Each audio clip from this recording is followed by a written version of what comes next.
All right, we are looking up effective business communication, starting off on chapter one of the business communications textbook for our spring 2026 semester. Let's get cracking. All right, I'm like 2 chapters behind. I gotta catch up. Got chapter 1 and 2 of marketing. Well, 4 chapters, I guess. 1 and 2 of marketing, 1 and 2 of business communication. So it's crunch time, baby. Let's go. Chapter overview. Chapter 1, effective business communication. Communication is key to your success in relationships, in the workplace, as a citizen of your country, and across your lifetime. Your ability to communicate comes from experience, and experience can be an effective teacher. But this text and the related business communication course will offer you a wealth of experiences gathered from your professional speakers across their lifetimes. You can learn from the lessons they've learned and be a more effective communicator right out of the gate. Business communication can be thought of as a problem-solving activity in which individuals may address the following questions. What is the situation? What are some possible communication strategies? What is the best course of action? What is the best way to design the chosen message? And what is the best way to deliver the message? In this book, we will examine this problem-solving process and help you learn to apply it in the kinds of situations you are likely to encounter over the course of your career. In section 1.1, we'll be covering why is it important to communicate well. In section 1.2, we'll be covering what is communication. In 1.3, we'll be going over communication in context. In 1.4, we'll be examining your responsibilities as a communicator. And in 1.5, we'll be looking at additional resources. That one we might be able to skip. Let's see, let's find out. We'll find out when we get there, because I know every single chapter has additional resources, so probably going to be skipping over that one. All right. Section 1.1, why is it important to communicate well? Learning objectives. Recognize the importance of communication and gaining a better understanding of yourself and others. Explain how communication skills help you solve problems, learn new things, and build your career. Communication influences your thinking about yourself and others. We all share a fundamental drive to communicate. Communication can be defined as the process of understanding and sharing meaning. You share meaning in what you say and how you say it, both in oral and written forms. If you could not communicate, what would life be like? A series of never-ending frustrations? Not being able to ask for what you need or even understand the needs of others? Being unable to communicate might even mean losing a part of yourself. For you, communicate your self-concept, your sense of self and awareness of who you are in many ways. Do you like to write? Do you find it easy to make a phone call to a stranger or to speak to a room full of people? Perhaps someone told you that you don't speak clearly or your grammar needs improvement. Does that make you more or less likely to want to communicate? For some, it may be a positive challenge, while for others, it may be discouraging. But in all cases, your ability to communicate is a central part of your central to your self-concept. It is integral and inherent. Take a look at your clothes. What are the brands you're wearing? What do you think they say about you? Do you feel that certain styles of shoes, jewelry, tattoos, music, or even automobiles express who you are?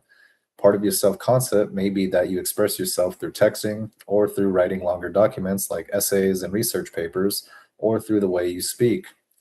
On the other side of the coin, your communication skills help you to understand others, not just their words, but also their tone of voice, their nonverbal gestures, or the format of their written documents provide you with clues about who they are and what their values and priorities may be. Active listening and reading are also part of being a successful communicator. Communication influences how you learn. When you were an infant, you learned to talk over a period of many months. When you got older, you didn't learn to ride a bike, drive a car, or even text a message on your cell phone in one brief moment. You need to begin the process of improving your speaking and writing with the frame of mind that will require effort, persistence, and self-correction. You learn to speak in public by first having conversations, then by answering questions and expressing your opinions in class, and finally by preparing and delivering a stand-up speech. Similarly, you learn to write by first learning to read, then by writing and learning to think critically. Your speaking and writing are reflections of your thoughts, experience, and education. Part of that combination is your level of experience listening to other speakers, reading documents and styles of writing, and studying formats similar to what you aim to produce. As you study business communication, you may receive suggestions for improvement and clarification from speakers and writers more experienced than yourself. Take their suggestions as challenges to improve. Don't give up when your first speech or first draft does not communicate the message you intend. Stick with it until you get it right. Your success in communicating is a skill that applies to almost every field of work, and it makes a difference in your relationships with others. Remember, luck is simply a combination of preparation and timing. You want to be prepared to communicate well when given the opportunity. Each time you do a good job, your success will bring more success. Communication represents you and your employer. You want to make a good first impression on your friends and family, instructors, and employer. They all want you to convey a positive image and as it reflects on them. In your career, you will represent your business or company in spoken and written form. Your professionalism and attention to detail will reflect positively on you and set you up for success. In both oral and written situations, you will benefit from having the ability to communicate clearly. These are skills you will use for the rest of your life. Positive improvements in these skills will have a positive impact on your relationships, your prospects for employment, and your ability to make a difference in the world. Communication skills are desired by business and industry. Oral and written communication proficiencies are consistently ranked to the top 10 desirable skills by employer surveys year after year. In fact, high-powered business executives sometimes hire consultants to coach them in sharpening their communication skills. According to the National Association of Colleges and Employers, the following are the top 5 personal qualities or skills potential employers seek. 1, communication skills, up at the very tippity top, verbal and written. 2, strong work ethic, discipline, pertinacity. 3, teamwork skills, works well with others and has good group communication. 4, initiative, motivation, being a catalyst for innovation. 5, analytical skills, critical thinking, brainstorming, being able to think creatively and critically. Knowing this, you can see that one way for you to be successful and increase your promotion potential is to increase your abilities to speak and write effectively. We have a figure here, figure 1.1.1. Effective communication skills are assets that you will get you there. It's like a photo of Baltimore Jewish Council meeting. Okay. In September 2004, the National Commission on Writing for America's Families, Schools, and Colleges published a study on 120 resource directors titled Writing, a Ticket to Work or a Ticket Out, a survey of business leaders. The study found that writing is both a marker of high skill, high wage, professional work, and a gatekeeper with clear equity implications, said Bob Carey, president of New School University in New York and chair of the commission. People unable to express themselves clearly in writing limit their opportunities for professional salaried employment. On the other end of the spectrum, it is estimated that over 40 million Americans are illiterate or unable to functionally read or write. If you are reading this book, you may not be part of an at-risk group in need of basic skill development, but you still may need additional training and practice as you raise your skill level. An individual with excellent communication skills is an asset to every organization. No matter what career you plan to pursue, learning to express yourself professionally in speech and in writing will help you get there. One key takeaway is that communication forms a part of your self-concept, and it helps you understand yourself and others, solve problems and learn new things, and build your career. Let's see, exercises. First exercise, imagine that you've been hired to make cold calls, and ask people whether they are familiar with a new restaurant that has just opened in your neighborhood. Write a script for the phone call. Ask a classmate to co-present as you deliver the script orally in class, as if you were making a phone call to the classmate. Discuss your experience with the rest of the class. Pass. Imagine you've been assigned the task of creating a job description. Identify a job, locate at least 2 sample job descriptions, and create one. Please present the job description to the class and note to what degree communication skills play a role in the tasks or duties you have included. Lawyer. I don't need to learn how to read or write. I'm just kidding. That would be a good one. You need to learn how to communicate well. To convince a jury, decide with you. All right. 1.2, what is communication? Learning objectives, define communication and describe communication as a process. Identify and describe the 8 essential components of communication. Identify and describe 2 models of communication. Many theories have been proposed to describe, predict, and understand the behaviors and phenomena of which communication consists. When it comes to communicating in business, we are often less interested in theory than in making sure our communications generate the desired results. But in order to achieve results, it can be valuable to understand what communication is and how it works. Defining communication. The root of the word communication is, in Latin, is communicare, which means to share or to make common. Communication is defined as the process of understanding and sharing meaning. At the center of our study of communication is the relationship that involves interaction between participants. This definition serves us well with its emphasis on the process, which we'll examine in depth across this text, of coming to understanding and share another's point of view effectively. The first key word in this definition is process. A process is a dynamic activity that is hard to describe because it changes. Imagine you are alone in your kitchen thinking. Someone you know, say your mother, enters the kitchen and you talk briefly. What has changed? Now imagine that your mother is joined by someone else, someone you haven't met before, and this stranger listens intently as you speak, almost as if you were giving a speech. What has changed? Your perspective might change, and you might watch your words more closely. The feedback or response from your mother and the stranger, who are in essence your audience, may cause you to reevaluate what you're saying. When we interact, all these factors and many more influence the process of communication. The second key word is understanding. To understand is to perceive, to interpret, and to relate our perception and interpretation to what we already know.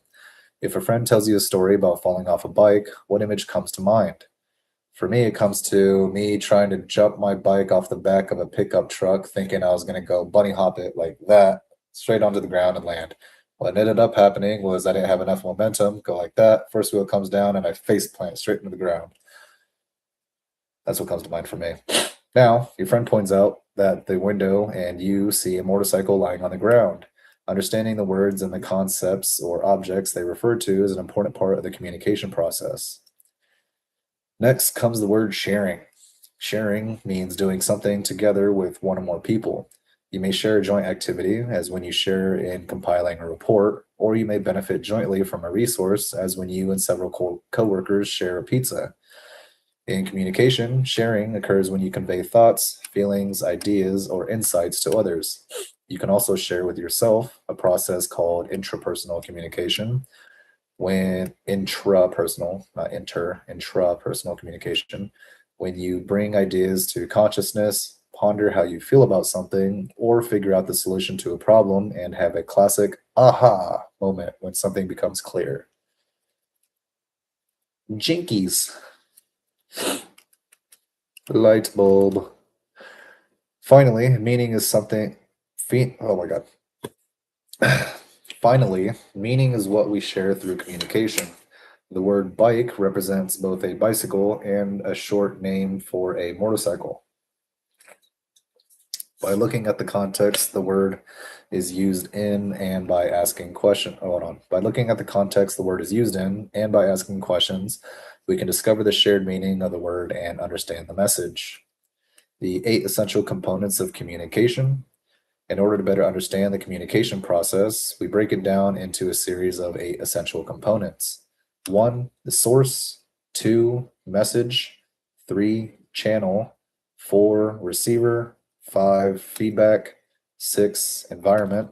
7, context. And 8, interference or noise. Each of these 8 components serves an integral function in the overall process. Let's explore them one by one. Source. The source imagines, creates, and sends the message.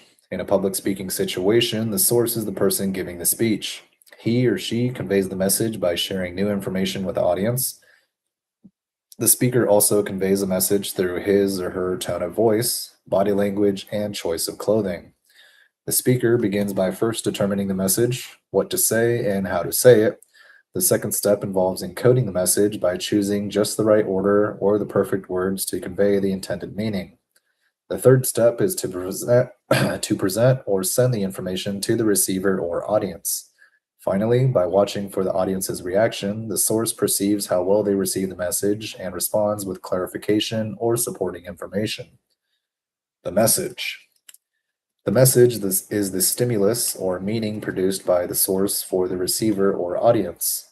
When you plan to give a speech or write a report, your message may seem to be only the words you choose that will convey your meaning. But that is just the beginning. The words are brought together with grammar and organization. You may choose to save your most important point for last. The message also consists of the way you say it. In a speech, with your tone of voice, your body language, and your appearance, and in a report with your writing style, punctuation, and the headings and formattings you choose. In addition, part of the message may be the environment or context you present it in, and the noise that might make your message hard to hear or see. Imagine, for example, that you are addressing a large audience of sales reps and are aware there is a World Series game tonight. Your audience might have a hard time settling down, but you may choose to open with, "I understand there's an important game tonight." In this way, by expressing verbally something that most people in your audience are aware of and interested in, you might grasp and focus their attention. Channel. The channel is the way in which a message or messages travel between source and receiver. For example, think of your television. How many channels do you have on your television? Each channel takes up some space, even in a digital world, in the cable or in the signal that brings the message of each channel to your home.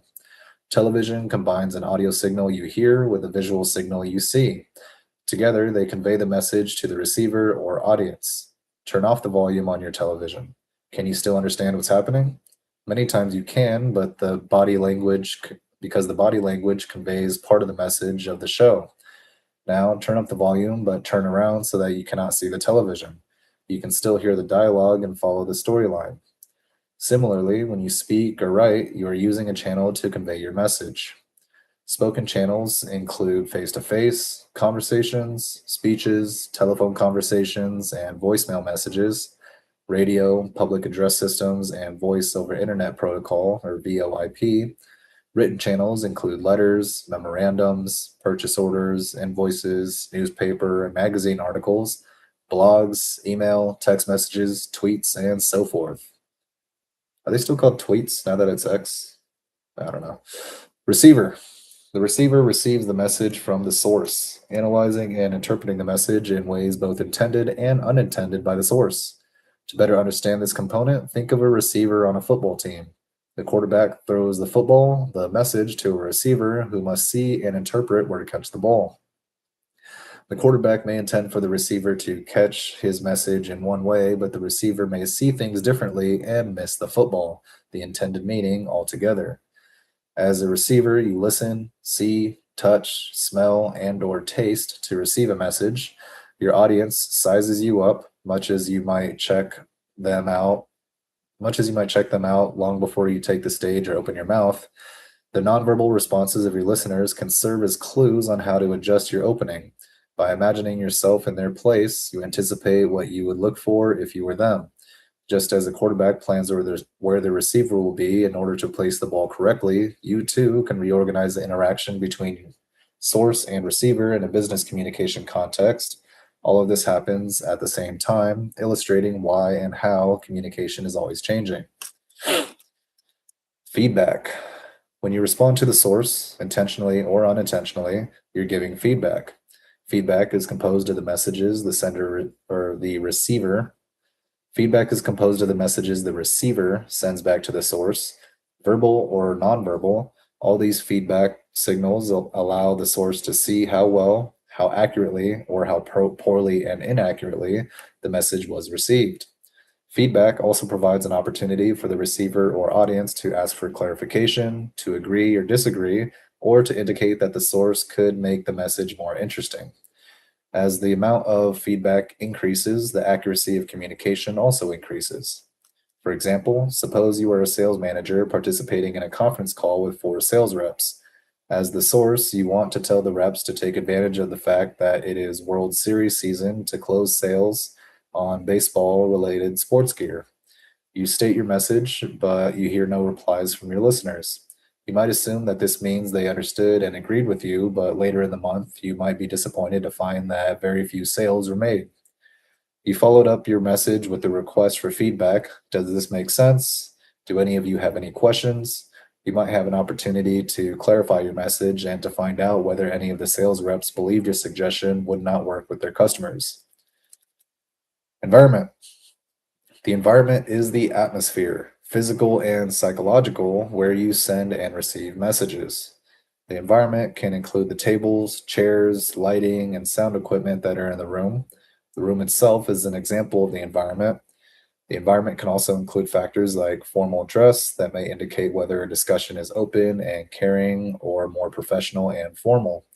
People may be more likely to have an intimate conversation when they are physically close to each other and less likely when they can only see each other from across the room. In that case, they may text each other, itself an intimate form of communication. The choice to text is influenced by the environment.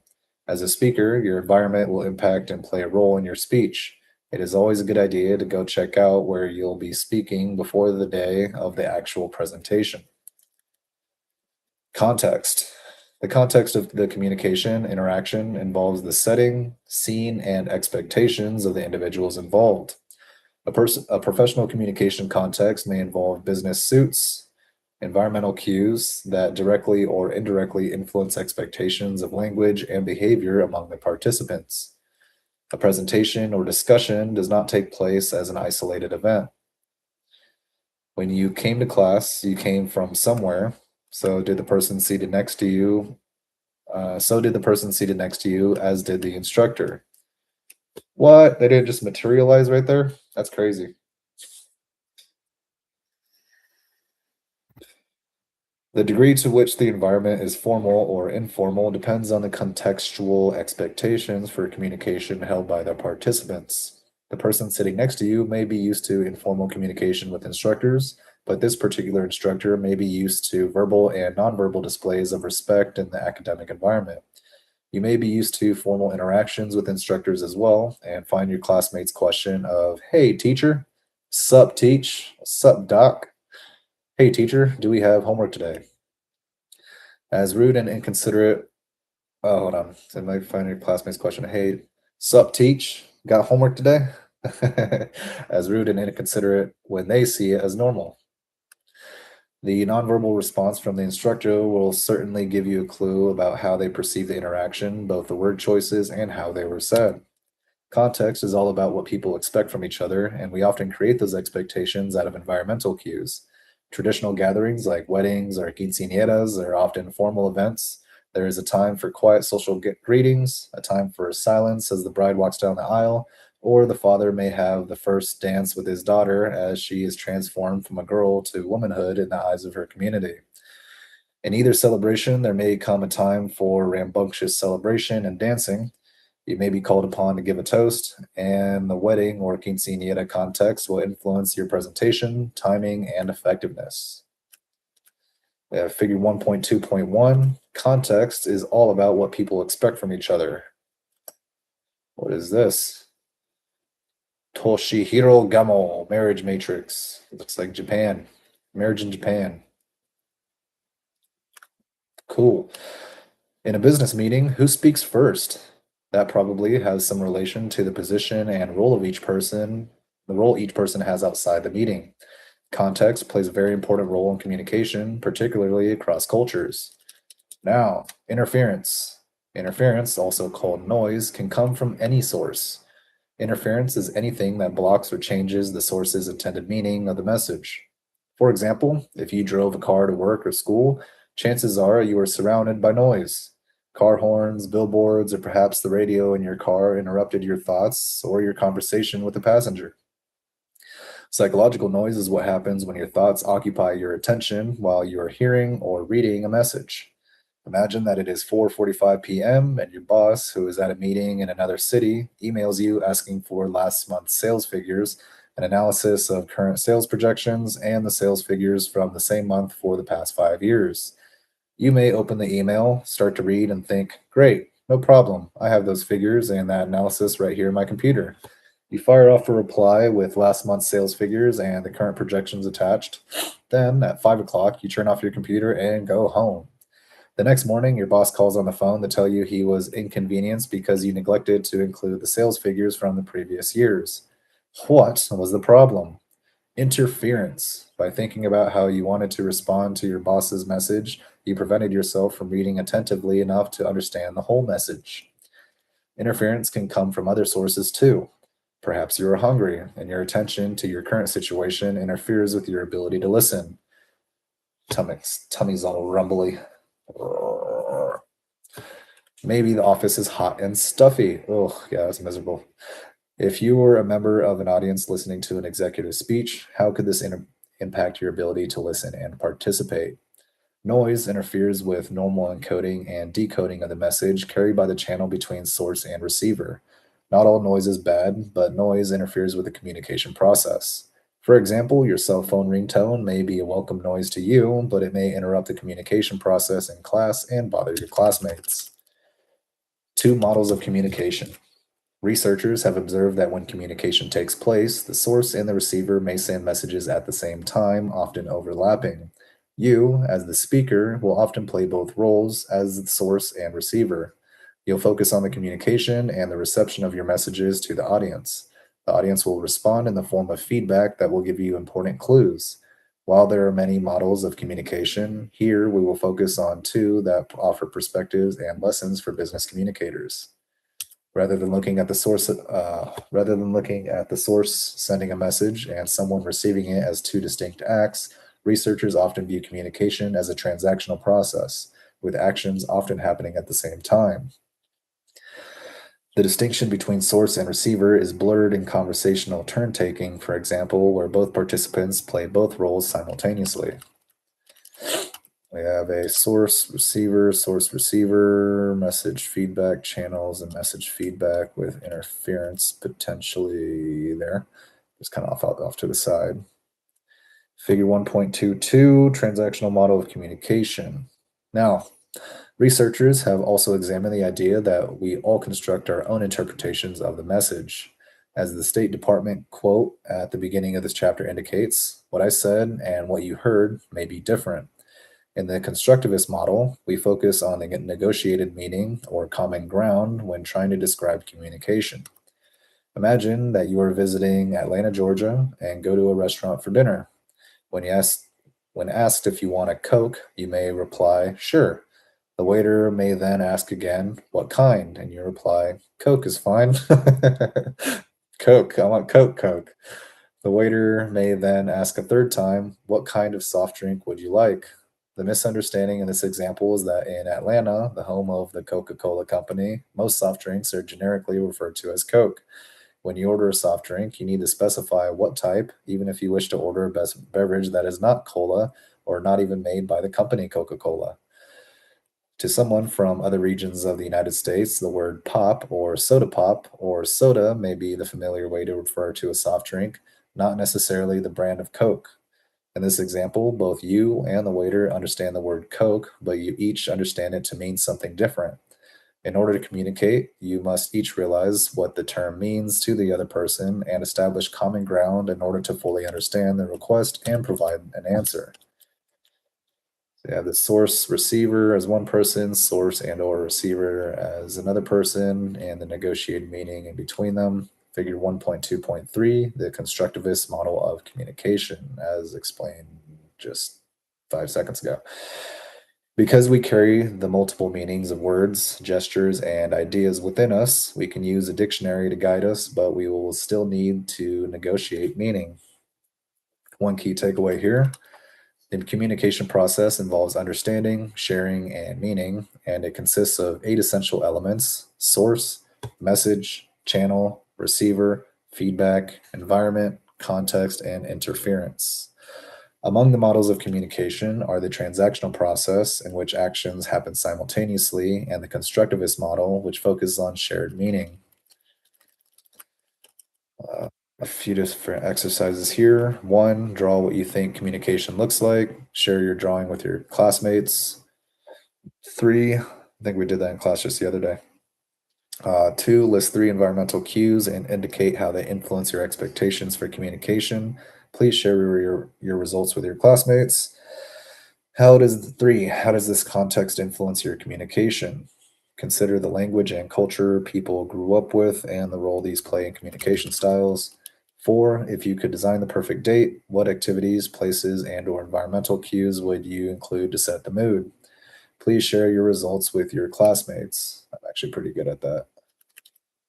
Nice little picnic by the pool, some candlelights, some music, bring the speaker out, create a playlist, cook up some dinner, have the timing right too, so it's fresh when you come down.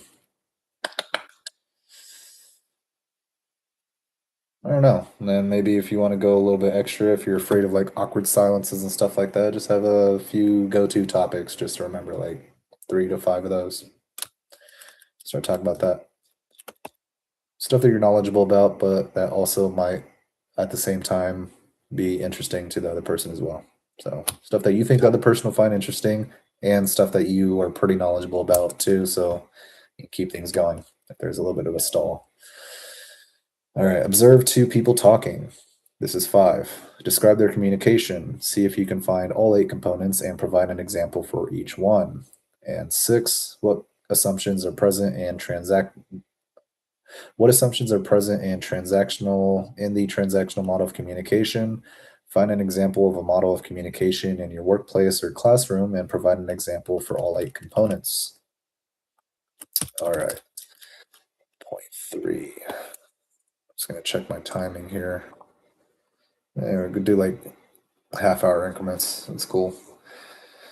I could do more just if I was like reading by myself, but like saying it out loud because I'm trying to practice my articulation skills as well. I'm gonna limit to half an hour. Oh, I used to talk and sell that. Dude, how the fuck do people do like hour-long speeches, man? I guess just used to it. Still trying to get used to it. I'm at like half an hour. That's like a comfortable area for me.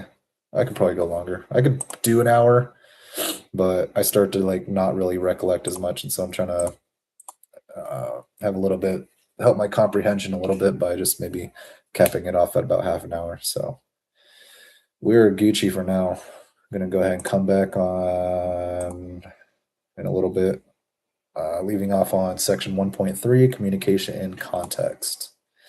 All right, we'll take a little break.